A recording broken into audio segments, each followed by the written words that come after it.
আজ বানাবো ডাঁটা পোস্ত সর্ষের চচ্চড়ি। তার জন্য আমি লাল লাল মোটা মোটা ডাঁটাকে হালকা করে খোসা ছাড়িয়ে 4 টুকরো করে কেটে নিয়েছি, নিয়ে ভালো করে ধুয়ে রেখে দিয়েছি।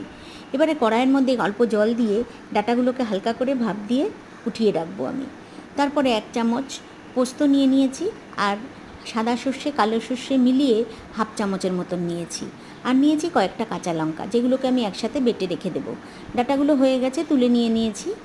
আর কড়াইতে সর্ষের তেল দিয়েছি, দিয়ে একটা শুকনো লঙ্কা আর 5 ফোড়ন সম্বরা দিয়ে আমি বেটে রাখা মশলাটা দিয়েছি, দিয়ে বাটি ধোয়া একটু জল দিয়েছি, দিয়ে নুন হলুদ স্বাদ মতন দিয়েছি। কিছুক্ষণ পরে একটু মিষ্টি দিয়েছি, দিয়ে আবারও নাড়িয়ে সেদ্ধ করে রাখা ডাঁটাটা দিয়েছি, দিয়ে হালকা করে একটু জল দিয়ে বেশ খানিকক্ষণ নাড়াচাড়া করে ঢাকা দিয়েছি। ঢাকনাটা খুলে ওপর থেকে একটুখানি কাঁচা সর্ষের তেল ছড়িয়ে দিয়ে 2 মিনিট মতন হতে দিয়েছি।